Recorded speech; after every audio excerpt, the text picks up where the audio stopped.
Hello friends, आज मैं आप लोगों का क्लास 12 का जीव विज्ञान एनसीईआरटी से स्टार्ट कर रहा हूँ, जिसका पहला चैप्टर है जीवों में जनन।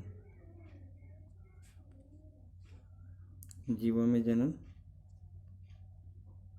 ये जीवों में जनन पहला चैप्टर। सबसे पहले हम देखते हैं एनसीईआरटी पाठ्यपुस्तक के अभ्यास के अंतर्गत दिए गए प्रश्न एवं उनके उत्तर। मैंने इसको इकाई 6 से लिया है। सबसे पहले हम ये समझेंगे जीवों में जनन के अंतर्गत जनन क्या है। तो जनन प्राकृतिक रूप से चलने वाली, निरंतर चलने वाली एक प्रक्रिया है जो कि प्रत्येक जीव में होती है, जिसके द्वारा जीव अपने संतति को आगे बढ़ाता है और अपने ही समान दूसरे जीवों को जन्म देता है। अब हम ये जानेंगे जीवों के लिए जनन अनिवार्य क्यों है। तो फ्रेंड्स, कोई भी जीव अमर नहीं होता है, उसकी एक निश्चित जीवन अवधि होती है, जिसके बाद जीव मर जाते हैं। अगर ऐसे ही अपने जीवन अवधि के बाद ये जीव मरते जाए तो एक दिन ऐसा आएगा जब पृथ्वी से जीव का अस्तित्व ही खत्म हो जाएगा। इस अस्तित्व को बचाए रखने के लिए, जीवन की निरंतरता को बचाए रखने के लिए प्रत्येक प्रजाति में, प्रत्येक जीव में प्रजनन या जनन आवश्यक है, अनिवार्य है। यह मृत्यु के रूप में हुई जीव के हानि को गौण बना देता है। और दूसरा, प्रजनन से उत्पन्न हुई विभिन्नताएं जीव को बदले हुए पर्यावरण में सफल जीवन यापन हेतु सक्षम बनने का अवसर देती है। हम ये भी कह सकते हैं कि जनन की प्रक्रिया प्रत्येक जीव के लिए इसलिए आवश्यक है कि वह अपने प्रजाति को अपने जाने के बाद इस धरती पर सुरक्षित रख सके।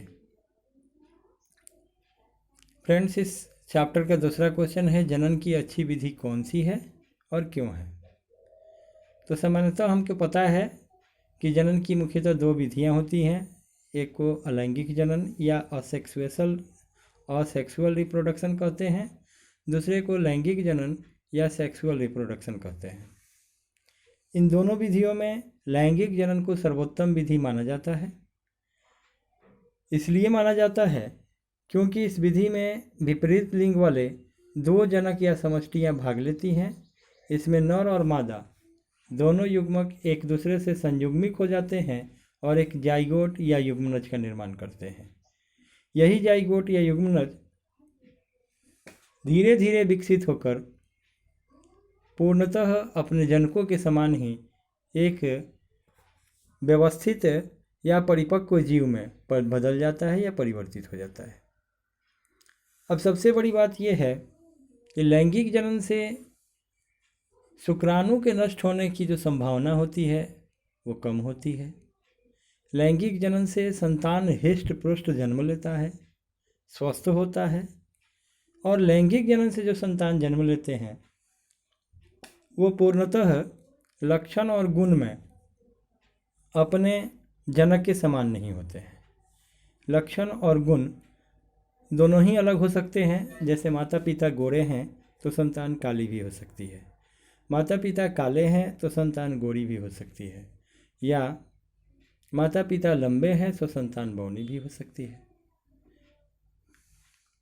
दूसरा, इस जनन में संतति में जो विभिन्नताएं उत्पन्न होती हैं वो जैव विकास का आधार बनती हैं, और यही विभिन्नताएं जीव को बदले हुए पर्यावरण में भी सफल जीवन यापन करने का अवसर प्रदान करती हैं तथा संकर ओज भी प्रदान करती हैं।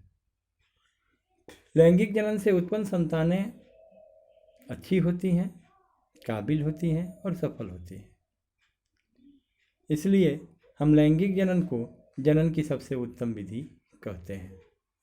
फ्रेंड्स, इस चैप्टर का तीसरा क्वेश्चन है अलैंगिक जनन द्वारा उत्पन्न हुई संतति को क्लोन या एक पुंजक क्यों कहते हैं।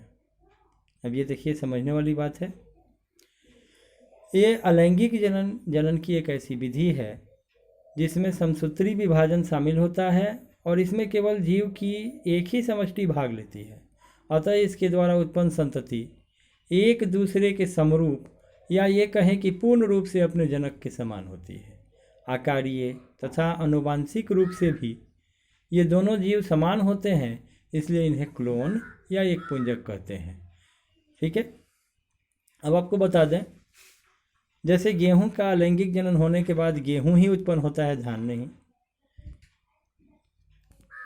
गुड़हल का अलैंगिक जनन होने पर गुड़हल ही उत्पन्न होगा, कोई और पुष्प नहीं।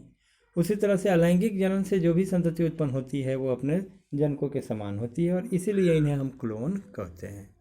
आगे देखते हैं क्वेश्चन नंबर 4। लैंगिक जनन के परिणाम स्वरूप बनी संतति को जीवित रहने के अच्छे अवसर होते हैं, क्यों? क्या यह कथन हर समय सही होता है? तो आपको बता दें, लैंगिक जनन में विपरीत लिंग वाले तथा भिन्न आनुवांशिक संगठन वाले जीवों की आवश्यकता होती है। लैंगिक जनन द्वारा उत्पन्न संतति अपने जनकों के अथवा आपस में भी समरूप नहीं होती, इसमें विभिन्नताएं पाई जाती हैं।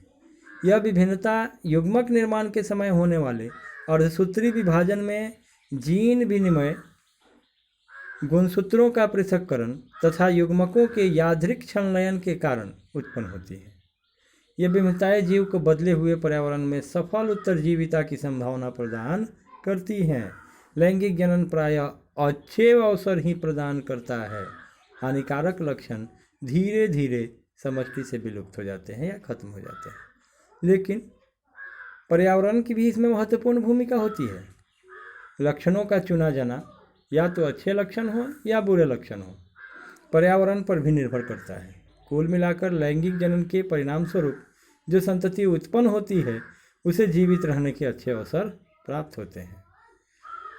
फ्रेंड्स, इस चैप्टर का 5वां क्वेश्चन है, अलैंगिक जनन द्वारा बनी संतति लैंगिक जनन बनी संतति से किस प्रकार भिन्न होती है, या एक तरह से कह सकते हैं कि अलैंगिक जनन और लैंगिक जनन में अंतर क्या होता है। तो देखते हैं, अलैंगिक जनन द्वारा बनी संतति एक दूसरे को और अपने जनक के समरूप होती है। इसके विपरीत लैंगिक जनन से जो संतति उत्पन्न होती है वो एक दूसरे और अपने जनकों के समरूप नहीं होती है। पहला अंतर है। दूसरा अंतर है कि अलैंगिक जनन द्वारा बनी संतति आकारीय तथा आनुवांशिक रूप से एक दूसरे के समरूप या क्लोन होती है। इसके विपरीत लैंगिक जनन द्वारा उत्पन्न संतति आकारीय तथा आनुवांशिक रूप से एक दूसरे के समरूप नहीं होती है। इसमें विभिन्नताएं पाई जाती है जो आपको मैं पहले ही बता चुका हूँ, या तो गोरी होंगी, काली होंगी, छोटी होंगी, मोटी होंगी। इस तरह से देखते हैं क्वेश्चन नंबर 6, अलैंगिक और लैंगिक जनन में क्या अंतर है, इसको समझाते हैं। देखिए, अलैंगिक और लैंगिक जनन में अंतर के लिए हम सीखते हैं सबसे पहले 1 नंबर अंतर क्या होता है।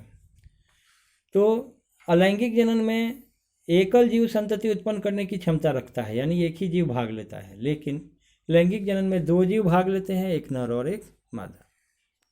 दूसरा अंतर है, अलैंगिक जनन इकाई कलिका, शरीरखंड, बीजाणु, कोनिडिया, जम्यूल आदि होती है, लेकिन लैंगिक जनन इकाई मात्र युग्मक ही होता है।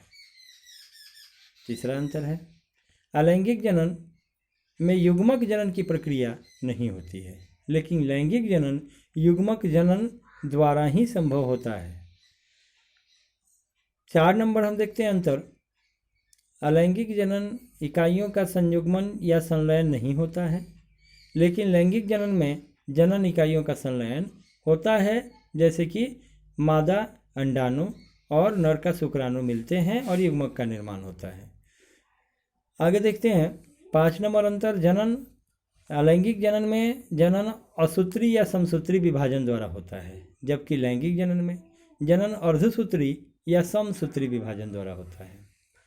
हम देखते हैं 6 नंबर अंतर क्या है। तो अलैंगिक जनन में संतति आकारीय तथा आनुवांशिक रूप से एक दूसरे के समान होती है, वही लैंगिक जनन में संतति आकारीय और आनुवांशिक रूप से एक दूसरे के समान नहीं होती है, बल्कि भिन्न भिन्न होती है।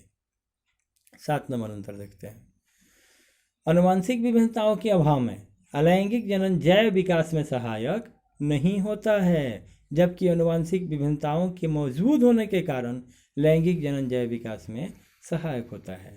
तो आप लोग अच्छी तरह से समझ चुके हैं जनन क्या है, जनन की कितनी विधियां होती हैं, दोनों विधियों में अंतर क्या है, और ये दोनों विधियां किस तरह से एक दूसरे से भिन्न भिन्न हैं, और कौन सी विधि जनन की सबसे उपयुक्त विधि है।